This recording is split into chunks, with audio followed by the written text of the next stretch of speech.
Mesdames et messieurs, bonsoir, bienvenue au 13h sur la télévision nationale. Voici les titres de cette édition.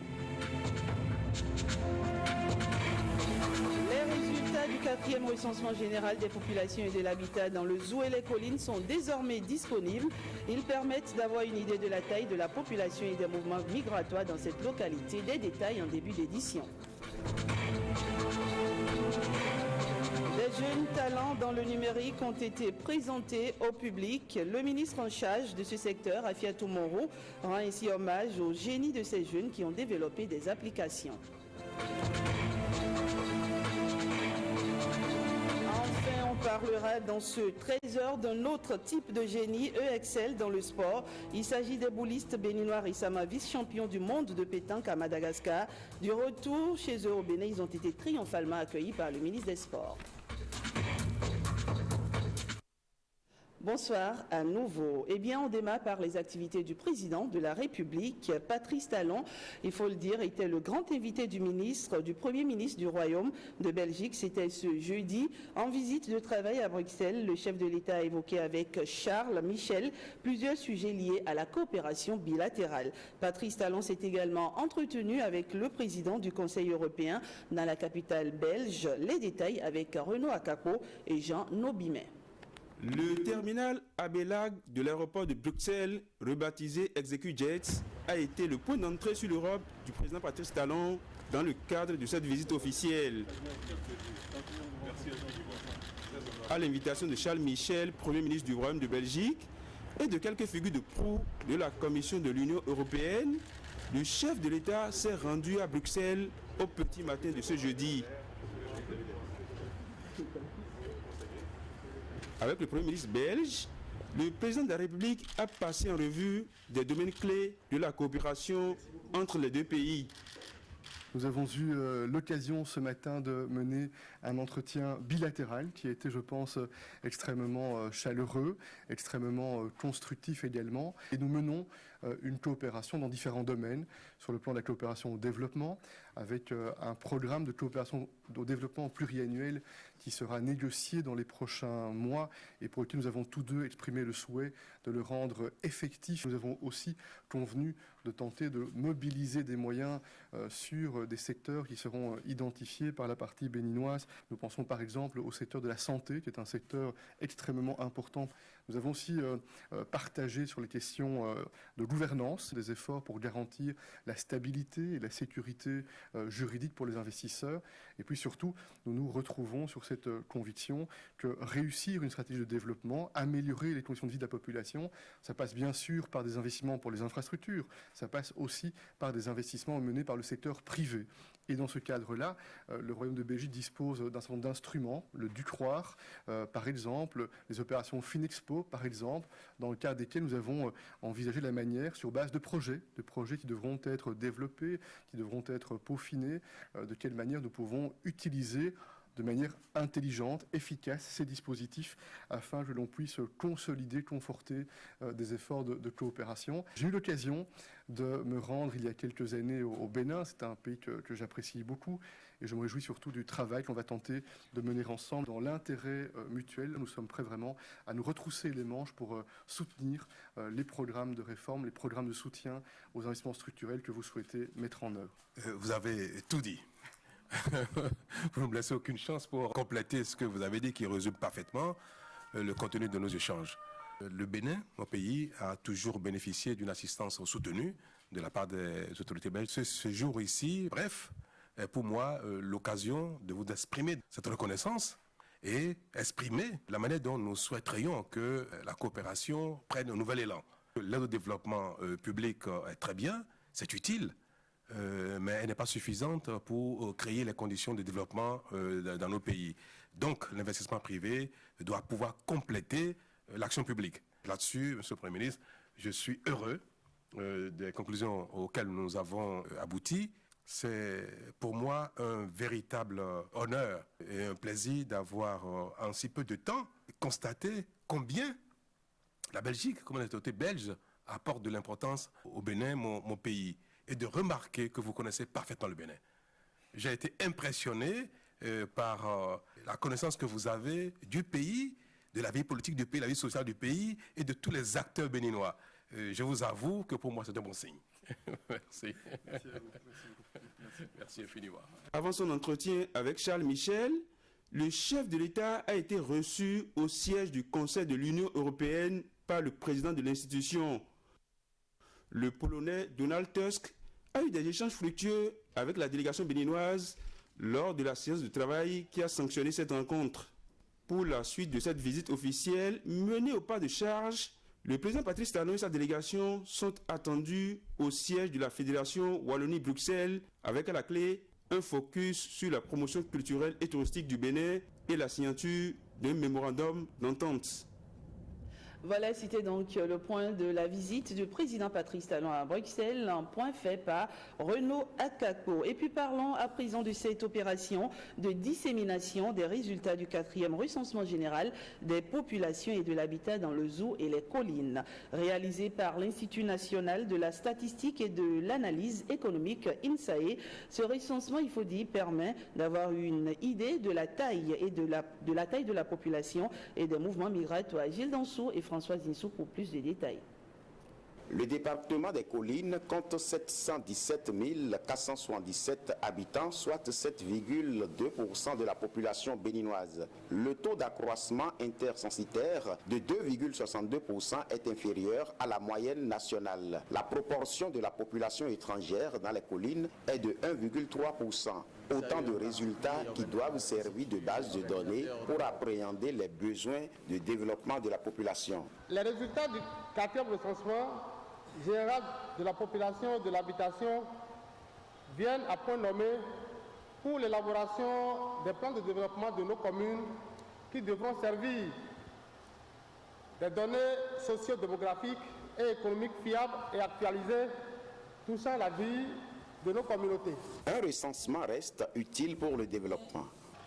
Le recensement, c'est d'abord le moyen pour l'État et pour les collectivités d'avoir les renseignements sur la répartition spatiale de la population. Un recensement, on peut en tirer beaucoup de fruits. La même opération s'est déroulée dans le zoo. 851 580 personnes ont été recensées, soit un taux d'accroissement de 3,15%. Ce travail a été réalisé par l'INSAE.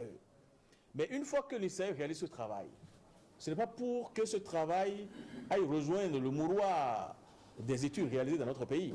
C'est pour que vous les décideurs, vous les élus locaux, vous les autorités déconcentrées, vous devez vous approprier ces données-là. Pourquoi? Parce que c'est des indicateurs qui vous sont livrés. Vous ne devez plus jamais faire un seul pas sans l'INSAE. Tout pas que vous faites doit être accompagné par l'INSAE. Vous ne pouvez pas construire une école sans demander des statistiques à l'INSAE sur l'évolution de votre population, aussi bien au niveau national, départemental, communal, je dirais même au niveau du village, voire même au niveau même d'un quartier. Des séances de projection de ces résultats ont été organisées sur place.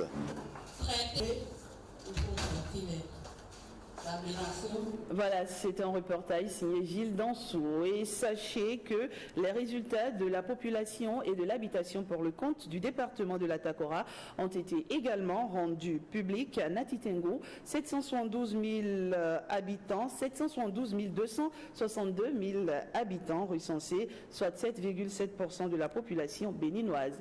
L'étude émane de l'INSAE, l'Institut national de la statistique et de l'analyse économique. Abdullah Fou et Idrissou.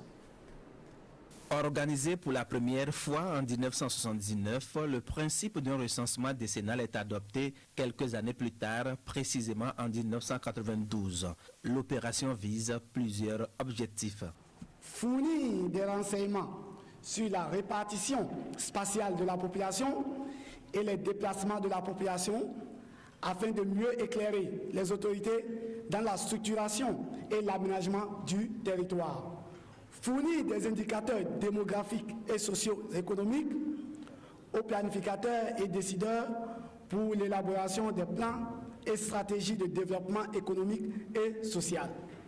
Je vous exhorte à suivre attentivement les différentes communications qui présente l'état des lieux de la situation socio-démographique et économique des différentes communes de notre département, afin que de bonnes décisions soient prises dans le cadre de nos diverses interventions. Ensuite, la communication relative aux résultats du RGPH4 aura permis à certains participants de mieux appréhender le processus. D'autres, par contre, s'interrogent sur les chiffres communiqués. Les communes de Materi, Kouandé, Natitengo puis Kérou franchissent la barre des 100 000 habitants selon les résultats. Au niveau des résultats provisoires, par rapport à la commune de Kouandé, donc il y a un chiffre qui a été donné, estimé à 112 014 habitants. La version définitive nous a affiché un résultat qui porte sur 111 540 habitants. Et il faut retenir de façon globale que le département, à l'issue donc de ce dénombrement, affiche un effectif total de 772 662 habitants, avec un poids démographique de 7,7% comparativement à l'ensemble du territoire. Et les 10 dernières années, l'accroissement intercensitaire s'est établi à 3,06%, donc un niveau légèrement inférieur au niveau national qui est de 3,52%. La population n'a pas à s'inquiéter des légères variations qu'on a notées entre les résultats provisoires qui avaient été publiés dans la semaine même qui a suivi la collecte des données sur le terrain en 2013 et les résultats définitifs qui ont été publiés après toute une série d'étapes de traitement de données, de validation des données. Par rapport aux activités économiques, l'Atakora compte 170 333 actifs de 15 à 64 ans et 98,2% de cette population est occupée. Dans le domaine de l'éducation, en 2013, 51,7% des enfants de 6 à 11 ans sont à l'école. Et puis, fin des journées portes ouvertes à l'Agence nationale de l'aviation civile. Ces journées sont intervenues dans le cadre de la Journée internationale de l'aviation civile. C'est un reportage signé Blaise Adanko et Calvado Arwano. L'aviation civile, un facteur de développement. Voilà l'intérêt de cette semaine de journée portes ouvertes à l'ANAC, Agence nationale de l'aviation civile. Une semaine au cours de laquelle une meilleure visibilité a été donnée à l'ANAC. Il faut prendre conscience de ce que nous avons exprimé notre engagement à faire les choses autrement. Il faut prendre conscience de ce que nous avons pris un engagement à l'égard de la nation béninoise et de toutes les populations qui la composent. Désormais, nous n'avons pas droit à l'erreur. Les objectifs visés s'articulent autour des 4 axes ci-après. Susciter l'intérêt des opérateurs économiques à investir dans le secteur du transport aérien, susciter l'intérêt de la jeunesse estudiantine au métier de l'aviation civile et du transport aérien, relever les défis contemporains relatifs à la sécurité et à la sûreté du transport aérien, faire connaître l'ANAC au grand public. Pour répondre aux défis du transport aérien, des chantiers sont déjà en vue. Je citerai le démarrage prochain, en tout cas dans le premier trimestre de l'année prochaine, de la construction du nouvel aéroport de Glodjibé. Le gouvernement, par l'intermédiaire de l'Agence nationale de l'aviation civile, va entreprendre la réhabilitation et la mise en service des aérodromes de l'intérieur du pays. Et bien entendu, nous allons achever et mettre totalement aux normes l'aéroport de Tourou, dont la mise en exploitation se fera par phase. Rendez-vous est pris pour l'année prochaine afin d'évaluer le niveau de ces travaux. Et puis je l'annonçais dans les titres, le ministère de l'économie numérique et plus précisément sa première patronne, donc Madame Rafiatou Mourou, a présenté quelques jeunes talents dans le numérique au public. C'est à l'occasion de la soirée business meeting de la semaine de l'Internet. Ils ont été récompensés pour avoir développé des applications. Martial Guidigan et Igor Ayoso pour des détails. Tout le gouvernement et à sa tête le chef de l'État est vraiment engagé pour accompagner le développement du numérique au Bénin. La raison est toute simple. Le numérique de nos jours est indispensable, voire même incontournable au développement de tout pays. Dans tous les domaines, il est désormais présent et s'impose, que ce soit dans le domaine de l'agriculture, la santé, l'éducation, les finances et même les sciences. La ministre de l'économie numérique lance une invite à tous les acteurs et trouve que nul ne sera de trop. C'est pour cela qu'au lieu d'une semaine de l'Internet, les prochaines éditions pourraient s'étendre sur un mois. Un souhait de Rafiatou Moro. Pour ce que l'Internet représente désormais pour nous, est-ce que nous n'allons pas transformer la semaine de l'Internet pour un mois de l'Internet? Parce que tellement nous avons d'innovation. Au Bénin, des talents existent déjà. Ça existe des talents qui, par l'intermédiaire de la connaissance, peuvent aussi mettre en œuvre ce qu'est la vitesse, l'Internet, la technologie, la dématérialisation, les techniques de l'avenir. C'est la preuve que nous pouvons aller loin. Et nous devons aller loin avec le numérique. Plusieurs activités ont meublé la semaine de l'Internet, dont le concours meilleure application web sur 3 thématiques. Le code foncier, le code des communications électroniques et de la poste et l'hymne national. Des candidats les ont valorisés. Ils ont été distingués, récompensés et encouragés. Nous avons développé une application sur les communications électroniques et des postes. C'est de permettre à tous les Béninois d'avoir en leur possession la loi relative à la communication électronique et la poste en République du Bénin. Cela témoigne de ce que représente l'Internet pour nous. Cela confirme que, effectivement, vous êtes rentrés dans la dynamique de pouvoir bâtir ensemble avec nous et conformément à la vision du gouvernement, l'écosystème permettant effectivement de nourrir au national comme à l'international. La dynamique ne doit pas s'arrêter pour une meilleure croissance économique qui prenne part la lutte contre la pauvreté. Et retenez à présent que le professeur Justin Lin est en séjour au Bénin et c'est l'amphithéâtre Idriss Déby Itno de l'université d'Abomey-Calavi qui a servi de cadre à une rencontre entre ce grand professeur chinois de l'université de Pékin et les étudiants. C'était en présence des autorités rectorales Aboubacar Bakari et Marie-Louise Perrin. Le changement est encore possible pour le Bénin. C'est autour de cette thématique que s'est entretenu le professeur Justin Lin avec les étudiants de l'université d'Abomey-Calavi. Je suis venu ici pour effectivement échanger les idées avec les étudiants et le corps professoral à l'université d'Abomey-Calavi. Et je leur ai dit que le changement est bel et bien possible. Si effectivement nous essayons de mettre en œuvre nos idées des politiques idoines, effectivement nous pourrons passer d'un état de pauvreté abjecte à un état de prospérité. Et je suis très convaincu qu'il existe beaucoup d'opportunités dont nos deux pays peuvent sortir gagnants pour pouvoir réaliser effectivement une expansion, un développement économique assez rapide. Et j'espère que la prochaine fois que nous allons nous rencontrer, vous aurez pu constater vous-même les changements effectifs qui auraient déjà eu lieu au sein de votre pays. Je pense que effectivement mon message, vu les questions qui m'ont été posées et la manière dont les étudiants ont réagi, je pense que le message est assez bien passé.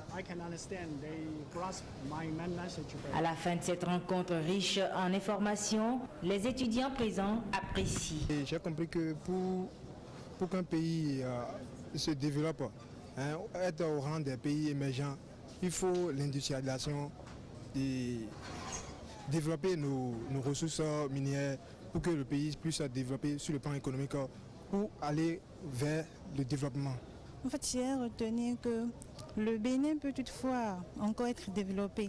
Nous avons la possibilité, nous pouvons partir de rien pour se développer comme la Chine a fait grâce à nos moyens que nous avons et en convainquant toutefois aussi les investisseurs pour nous aider dans le développement. Un bon plan d'action de la part des gouvernants pourra enfin matérialiser les actes nécessaires pour classer le Bénin au rang des pays développés. Et on note maintenant que la communauté universitaire nationale et internationale est en réflexion à Parakou. C'est dans le cadre du 3e colloque de l'université de Parakou. Cette rencontre réunit des acteurs du monde scientifique à la 2e université pluridisciplinaire du Bénin. Reportage Vitis Aroré et Alexis Assoba.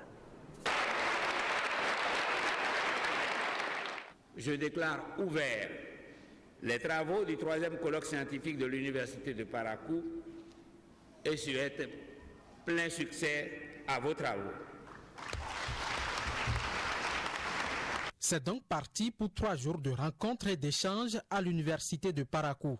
La recherche scientifique au service du développement durable, c'est le thème de ce 3e colloque après ceux de 2013 et 2015. Depuis que le concept de développement durable a quitté le giron des écologistes et des spécialités de l'environnement, pour faire son entrée dans la vaste arène des débats publics et des autres secteurs du monde scientifique, il nous appartient aussi de participer à l'appropriation de tous les aspects de ce concept. Pour le recteur de l'université de Parakou, l'outil de développement qu'est la recherche scientifique doit préoccuper toute université. La problématique de la recherche universitaire dans nos pays africains sera toujours une question d'actualité. En effet, aucun établissement d'enseignement supérieur ne peut devenir un vrai pôle d'excellence s'il ne s'engage de façon résolue dans le processus de développement et d'épanouissement de nos communautés, de nos villes et de nos différents pays. Près de 400 communications seront faites dans le cadre de ce 3e colloque de l'université de Parakou.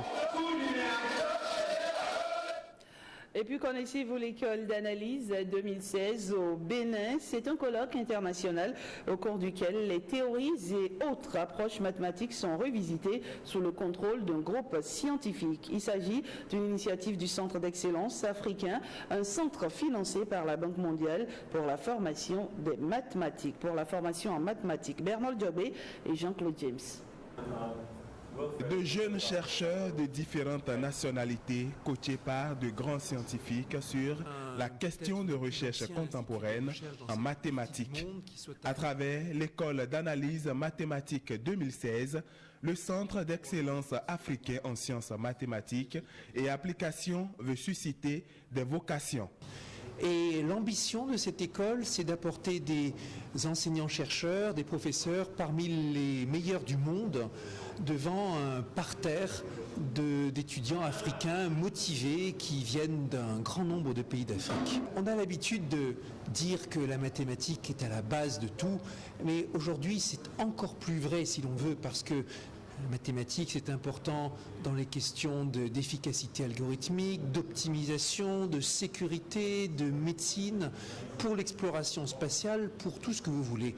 Tous les grands sujets contemporains maintenant comportent un volet mathématique. Avec l'exposé de ces enseignants devant ces futurs mathématiciens, des génies sont attendus pour faire du Bénin et d'autres pays des pôles d'excellence. On voudrait aussi que les jeunes comprennent de plus en plus que les mathématiques ne se restreignent pas à devenir enseignant. Après les mathématiques, on peut être chercheur en mathématiques, mais on peut être chercheur dans des branches connexes où on a besoin de bases mathématiques solides. On espère que le Bénin deviendra un pôle, on espère que d'autres pays africains deviendront un pôle, mais on est encore loin du résultat. Ce colloque international continue avec Cédric Villani qui anime ce samedi 10 décembre une conférence publique sur le thème « L'art de la mathématique ». On en vient maintenant à cette rencontre d'échange, d'expériences et de collaboration entre les groupements féminins de l'Atakora, Cita Tangueta. L'objectif des partenaires Jura, Afrique, Bénin et Île-de-Paix consiste à valoriser puis promouvoir les produits locaux issus des activités génératrices de revenus. Une manière de rendre véritablement plus autonomes les femmes rurales selon les organisateurs. C'est un reportage signé Abdoulaye Fouidrissou et Ousmane Baparapé.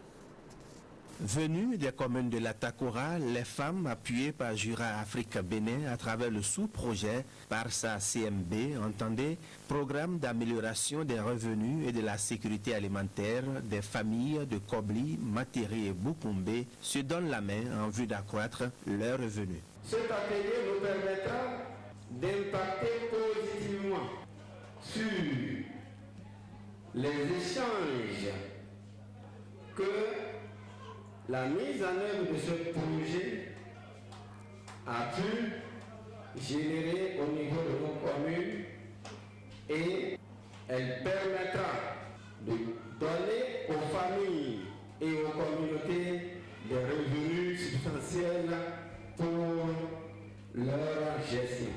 Vous êtes ici ce matin rassemblés pas pour compétir par rapport à ces différentes activités, mais pour procéder à des échanges d'expériences.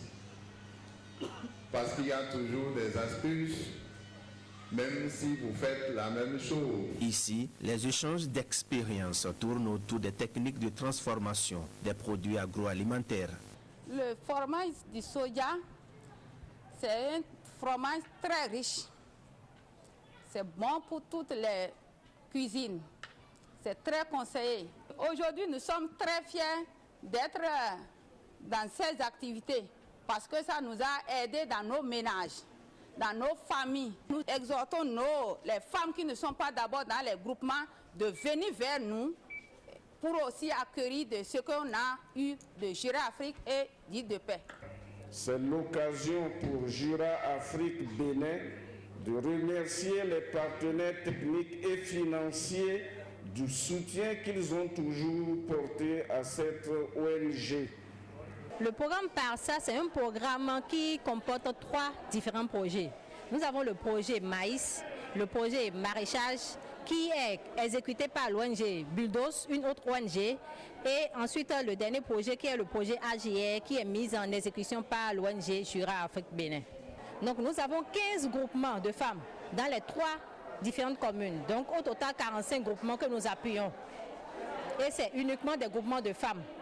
Et nous les appuyons sur les différentes techniques, les techniques de transformation des produits alimentaires. Démarré en 2014, le projet prend fin ce décembre 2016.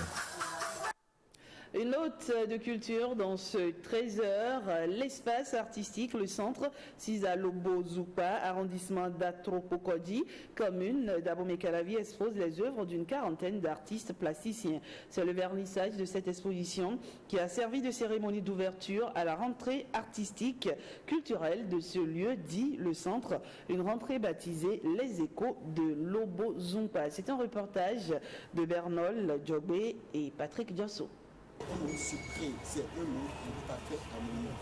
De multiples explications de l'auteur pour nourrir les interprétations des spectateurs devant l'installation artistique qui fait mourir les hésitations. On est avec l'un des 35 artistes plasticiens qui exposent collectivement leurs œuvres durant cette opération baptisée Les Échos de Lobo-Zumpa, un projet innovateur de cet espace nommé le Centre. Le Centre culturel béninois, sa résonance part de ce centre pour atteindre la ville et son entourage, tout l'écho de Lobo-Zumpa.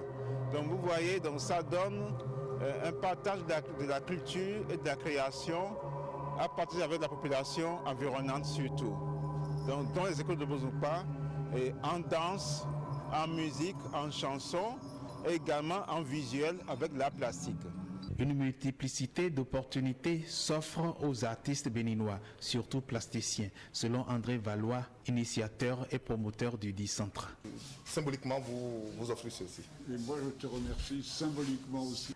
Une multitude d'aptitudes pour l'art et la culture au Bénin, dira André Joly, ancien directeur du Centre culturel français. Il serait nécessaire aujourd'hui, à partir de cette expérience, de réfléchir à peut-être construire un projet qui pourrait être une école d'art pluridisciplinaire avec la musique, avec la vidéo, avec le cinéma, avec les arts plastiques, avec la sculpture.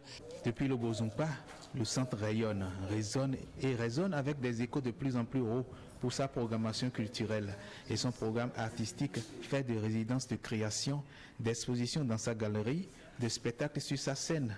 Le centre se veut au centre de l'art et de la culture au Bénin. Sport pour clôturer cette édition. Récemment vice-champion du monde de pétanque à Madagascar, les écureuils boulistes sont de retour au pays. C'était ce jeudi. Ils ont été accueillis avec faste par le ministre des Sports, Oswald Omeki, à son cabinet. Le point avec Alvaro Arruano et William Bassabi.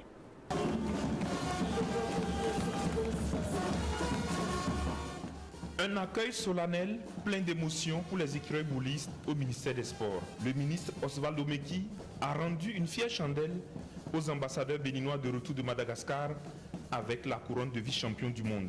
L'ampleur de l'accueil a surpris les boulistes, déjà heureux d'avoir bénéficié du soutien du ministre avant le voyage. Nous ne nous attendons pas à cet accueil. On était tout d'abord perdus. On se demandait si c'est le Bénin. Les efforts que vous avez déployés pour que nous puissions prendre la route pour ce 47e championnat, ils ont décidé de surprendre tout le peuple béninois. Quand on a appris que vous avez mis les dispositions, on a dit ça, on doit monter sur le podium.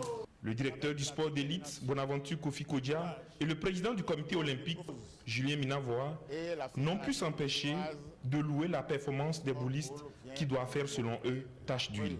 Pour le ministre Oswald Omeki, qui s'est personnellement impliqué dans la préparation de cette expédition, le résultat obtenu le conforte dans sa vision et à travers lui, le gouvernement qui va décorer l'équipe dans les prochains jours. Je voudrais, au nom du gouvernement dans son ensemble et au nom du chef de l'État, féliciter nos boulistes et leur dire toute notre reconnaissance et toute notre fierté de les voir rentrer au pays avec le trophée de vice-champion du monde.